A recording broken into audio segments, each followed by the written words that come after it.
O tema do nosso trabalho é o direito romano. Divisão jurídica. A divisão jurídica do Império Romano, ela se dá pelo período arcaico, o período clássico e o período pós-clássico. O período arcaico, ele se divide em duas classes, o nacionalista e o universalista. O nacionalista se caracteriza pela criação do ius civis, que é a aplicação do direito somente para os romanos.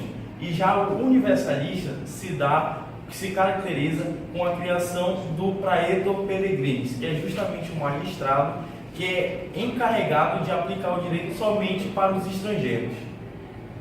Já o período clássico, ele se caracteriza pelo alto grau de desenvolvimento do direito como ciência e também da criação do pretor. O pretor, ele é o magistrado, além de aplicar a justiça no Império Romano, mas também como administrar o governo.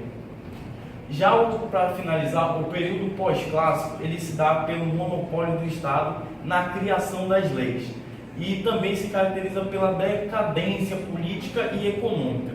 O marco principal desse período foi a invasão dos bárbaros no período de 476 depois de Cristo. E essa invasão foi o estopim para o império, a decadência do Império Romano. Vamos falar sobre a Roma Antiga, né? A sua divisão política. Dentro do assunto, vamos abordar um pouco sobre monarquia, sobre república, sobre alto império e sobre baixo império. Dentro da monarquia, ela surge como a lenda da própria fundação de Roma, que dizem as lendas, né, foi fundada por Rômulo e Rêmulo, e os mesmos foram alimentados por uma loba.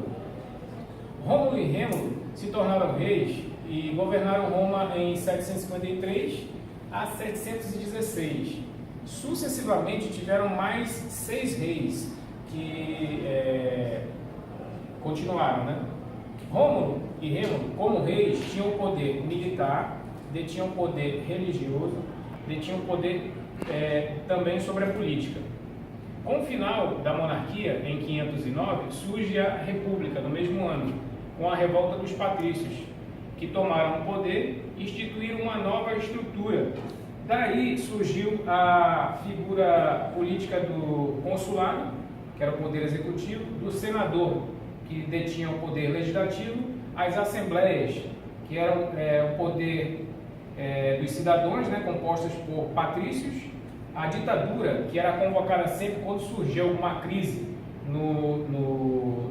durante o próprio governo, né?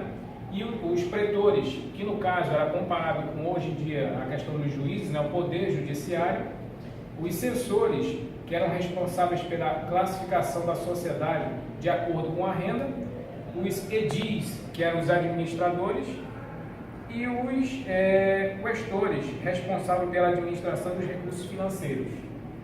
Continuando, o período do Alto Império surge com a vinda de Caio Otávio.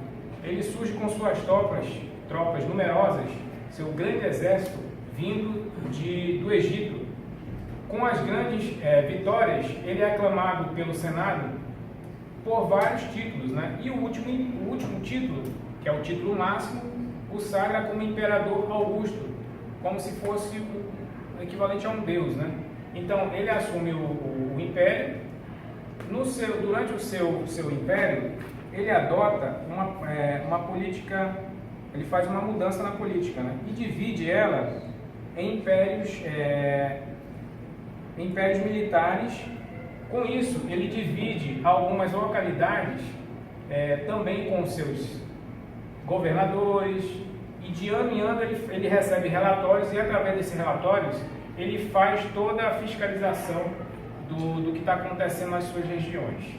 Continuando, o período do Alto Império é o período de maior crescimento econômico que se viu durante o Império Romano, é a sua expansão.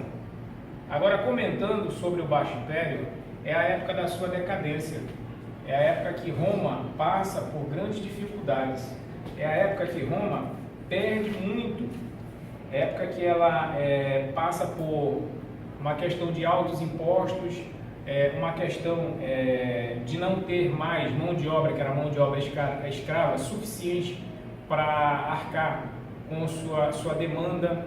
É uma época que as próprias produções elas perdem o seu valor, e a época que o povo paga impostos mais caros, muito parecido com o que hoje a gente está vivendo. É um cenário econômico que faz com que Roma realmente entre no declínio e praticamente fragmenta todo o império. Muito A obrigado. sociedade romana se baseava no sistema de organização desigual, assim como muitas outras sociedades antigas.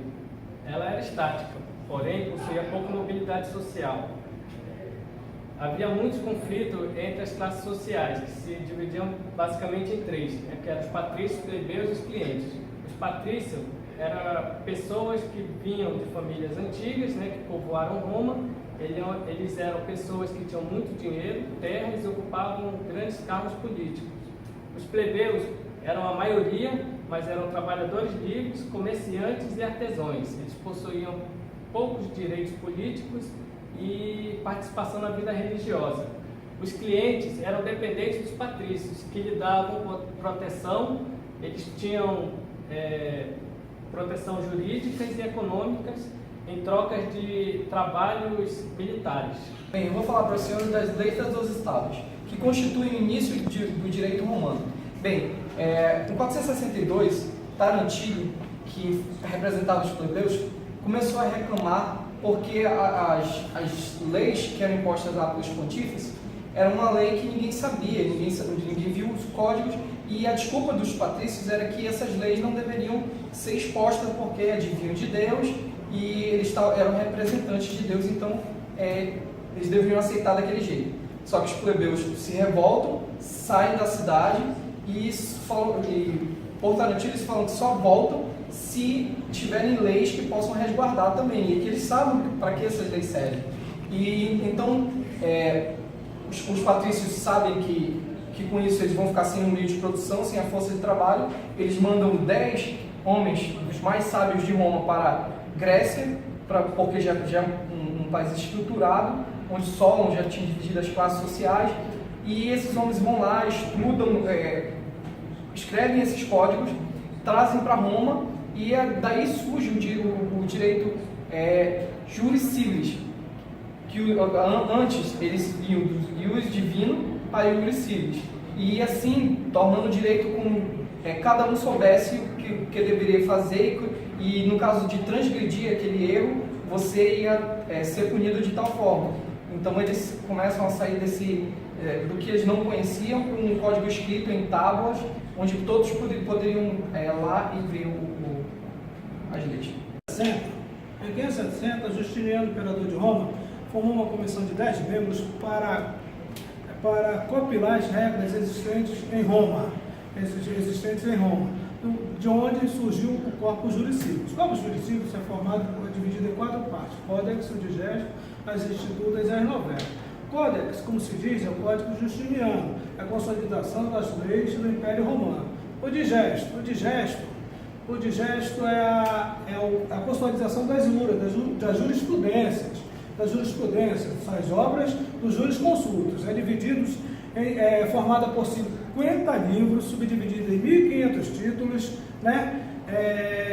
organizadas por obras. As institutas são as doutrinas, são ensinamentos dos doutrinadores, divididas em 4 livros. As novelas foram após a criação do Códex por Justiniano, ele publicou 177 constituições imperiais, que após a sua morte foram compiladas pelos particulares, fazendo parte assim do Corpus Juris Civilis. Na época de Justiniano não foram criadas leis, somente compilações. O Códex, o Digestos, as Institutas e Novelas foram o maior legado jurídico deixado por Justiniano para a humanidade. Obrigado.